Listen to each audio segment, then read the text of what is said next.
Mais ce démon-là, le démon-là dit que non, mais il n'a pas le choix que de servir Lucifer. Parce qu'il ne lui fait pas de cadeau.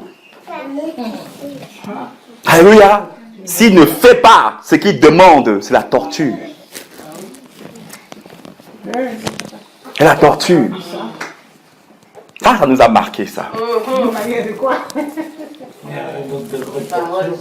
Il y a un autre degré de torture encore. Il n'y a pas de torture sur la terre.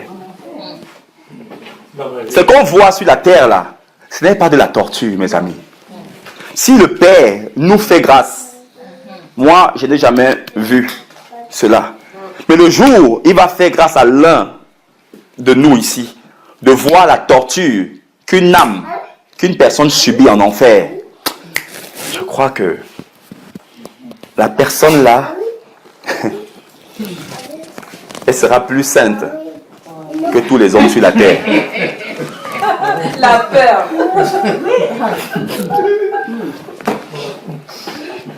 Alléluia. Amen.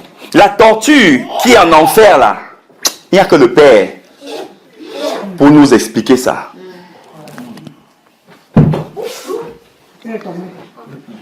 Et chose étonnante, c'est que Lucifer torture aussi les démons. Ses serviteurs, ses propres serviteurs. Voilà. Alléluia.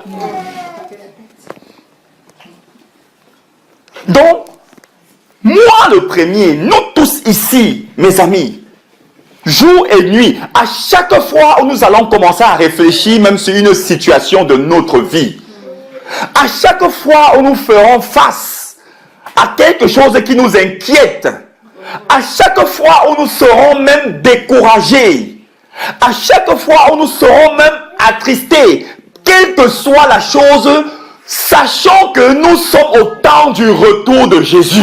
Amen. C'est ça qui doit être notre préoccupation première. Alléluia. Sinon, nous serons tous des fous, c'est des folles.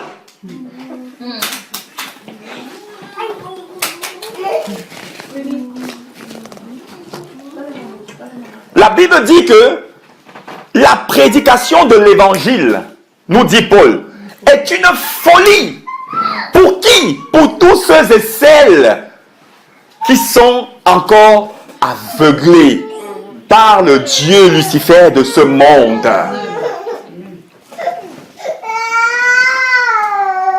La prédication est une folie pour toutes les personnes qui ont encore l'intelligence voilée.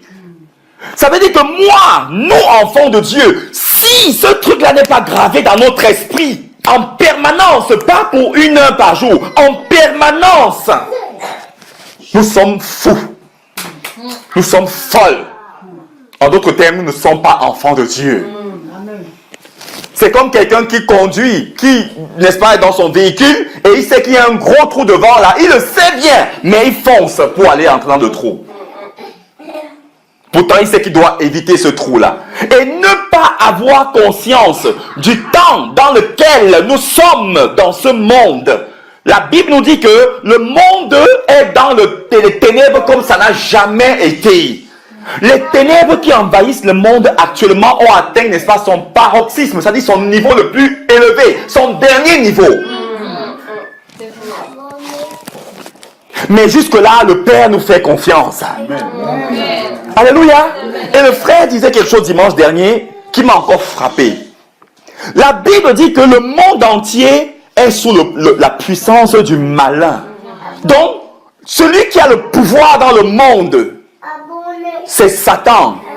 Mais le Père a fait confiance à l'homme que malgré qu'il a donné, lui, le Père, le pouvoir à Satan de dominer dans le monde, le Père a donné le défi à Satan que bien que j'étais donné le pouvoir là, celui ou celle que j'ai créé à mon image et à ma ressemblance, la dominera toujours sur toi.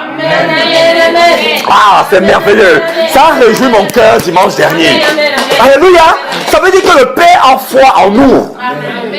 Le Père a foi. Parce que si le Père n'avait pas foi en nous, mes amis, il n'aurait pas donné tout le pouvoir là à Satan sur la terre. Il saurait qu'il va nous écraser tout le temps. Mais le Père sait qu'il y a des élus. Il sait qu'il y a des hommes et des femmes qui vont sortir du lot. Il sait qu'il y a des hommes et des femmes sur qui il peut compter. C'est fort ça. Quand je suis rentré à la maison, j'ai médité dessus. Depuis dimanche dernier jusqu'à maintenant. Je me suis dit, waouh, c'est fort ça. Alléluia. C'est comme si nous disons à nos enfants, à notre fils, à notre fille, à quelqu'un que bon, voici, je te mets dans la maison là. Et je mets un bourreau au-dessus de toi. À côté de toi, je mets quelqu'un qui va te torturer. Qui peut faire ça? Personne ne peut faire ça. Quelqu'un qui laisse son enfant dans une maison à côté de quelqu'un qui va le torturer. C'est pour la mort de cet enfant-là. Mais le Père, qu'est-ce qu'il dit? Il dit que oui, toi bourreau, je te mets à côté de mon enfant. Mais je sais que malgré ce que tu as là, mon enfant a la capacité de dominer sur toi. Oh, c'est merveilleux mes amis. C'est merveilleux. Quel amour, quelle confiance. Alléluia. C'est fort. Satan en fait travaille pour nous maintenir dans l'ignorance. Satan travaille pour nous maintenir dans l'aveuglement. Voilà pourquoi, comme nous en parlions quand on est arrivé tout à l'heure dans la voiture, Satan a tellement travaillé. Il travaille. Il a mis tout en place sur la terre. De telle en sorte que les gens croient qu'ils ne peuvent rien. Qui sont soumis totalement au système du monde. Et malheureusement, c'est ce qui est le cas pour 99,99% des êtres humains sur la terre. Parce que on a constaté que même les enfants de Dieu sur la terre, dans les églises aujourd'hui, en fait, ils croient que Dieu est le Tout-Puissant. Mais quand il regarde la parole là, il dit que vous, c'était à votre temps, vous dans la Bible là. Maintenant là, voilà, c'est autre chose. Voilà ce que Lucifer a réussi à incruster, n'est-ce pas, dans l'esprit des enfants de Dieu. Nous ne voulons pas parler de la bénédiction matérielle, mais qui nous a dit que, ayant cru en Jésus là, nous sommes faits pour souffrir sur la terre? Qui a dit ça? Mon Dieu. Qui nous a dit que, en croyant en Jésus là, nous allons manquer même le nécessaire? Qui est-ce qui a dit ça? Qui nous a dit que même une autorité sur la terre, en ayant cru en Jésus, doit décider pour notre vie? En d'autres termes, doit décider de notre destin. Qui c'est qui nous a dit ça? Qui nous a dit que nous, enfants de Dieu, nés d'en haut sur la terre, nous sommes faits pour être l'opium, le bas peuple? C'est fort, mes amis. La Bible, lorsque nous la lisons, nous voyons des hommes et des femmes qui faisaient trembler tout un royaume. Une seule femme, Esther, une seule femme, Ruth, une seule femme, Naomi, une seule femme, Dorcas. Sans parler des hommes. Paul entrait juste dans une ville comme ça là, le roi tremblait. Jésus-Christ, homme, naît seulement. Il naît, il est encore bébé, mais Hérode tremble.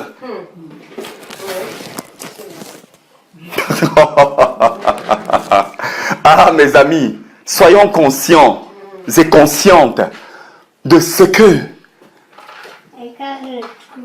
le Père a dit de nous. Alléluia. Ce n'est pas parce que nous pouvons être, n'est-ce pas, ne pas être compris, être mal compris, par ceux qui ne connaissent pas encore Jésus, même par ceux qui disent même connaître Jésus, que Jésus a fait de nous le bas. Alléluia. L'humilité ne veut pas dire le dernier. Amen. Ça, c'est quelque chose à bien définir. L'humilité ne veut pas dire accepter d'être écrasé. Alléluia. L'humilité, non. Même si le frère ou la sœur parle, X ou Y ont parlé, le fait de ne pas répondre ne veut pas dire subir. Alléluia. Nous avons une force en Jésus. Alléluia. La Bible dit que la force, la foi qui triomphe du monde, la force là, c'est notre foi, notre appartenance au Père. Alléluia. Le message principal ici, c'est le temps dans lequel nous sommes, mes amis.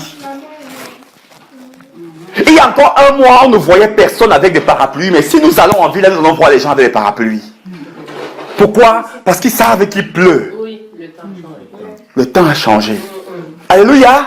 Et le temps, maintenant, là, c'est de tenir notre parapluie pour le salut de nos âmes. Amen, amen. Alléluia. Amen. C'est le temps de tenir notre parapluie, mes amis, avec humilité. Si je vais m'asseoir dans une assemblée, on prêche autre message que le message du retour de Jésus. Je sors. C'est clair. Alléluia. Amen. Si on prêche ça matin et midi et soir, autre que le retour de Jésus, je sors, je ne mets plus mon pied dans cet endroit-là.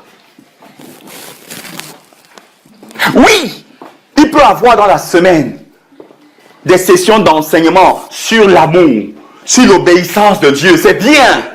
Mais ça ne doit pas être matin et midi et soir. Parce que nous ne sommes plus en ce temps-là. Alléluia. La Bible dit que c'est Jean-Baptiste qui dit: répentez-vous car le royaume de Dieu est proche. Donc ça fait plus de 2000 années avant l'an 0 que le message l'est prêché. Alléluia. Le Père veut m'encourager. L'évangile, ce n'est pas de l'excitation. L'évangile, ce n'est pas de la flatterie. Alléluia. Mais l'évangile, c'est de prendre conscience de ce que le Père dit pour notre vie. Amen, amen. Alléluia. Amen. C'est ça, mes amis. Le temps. Le temps. Sinon, je suis fou. Sinon, nous sommes tous folles et fous ici. Comme les vierges. C'est ces 5 vierges-là. Alléluia.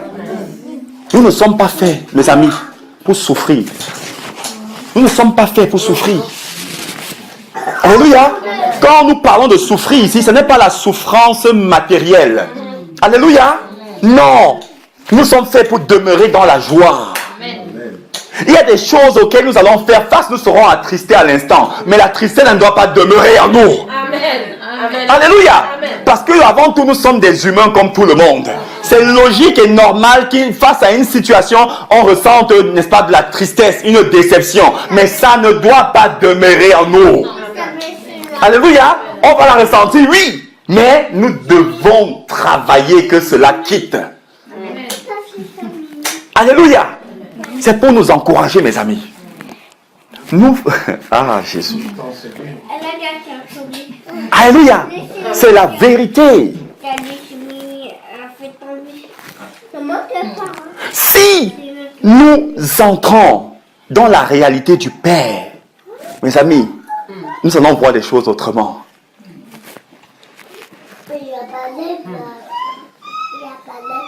L'évangile n'est pas la flatterie.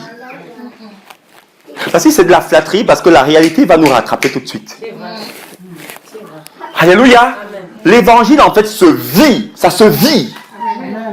Alléluia. Ça se vit. Et pour pouvoir vivre la réalité de l'évangile, il faut vivre de l'évangile. Alléluia. Parce que dans le monde de la réalité, il est là. Nous allons être fortifiés par le Seigneur présentement. Il va après avoir peut-être un coup de fil, peut-être même pas un coup de fil, mais juste une réalité qui va venir nous rattraper dans nos pensées. C'est vrai. Mes amis, et en ce moment-là, si nous ne vivons pas vraiment de l'évangile, ça va être dur pour nous. C'est durant notre marche sur la terre. Alléluia. Le temps. Nous sommes en quel temps?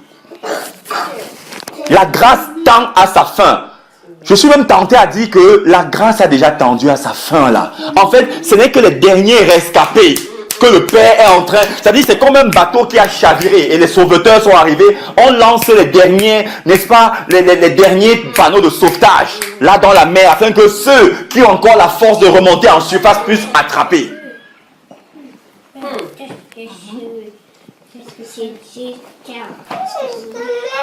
Alléluia. Nous sommes au temps du retour du Maître. Et c'est réel. C'est réel, mes amis. C'est réel. Que le Père nous fortifie et nous bénisse abondamment. Alléluia. Que son nom soit glorifié.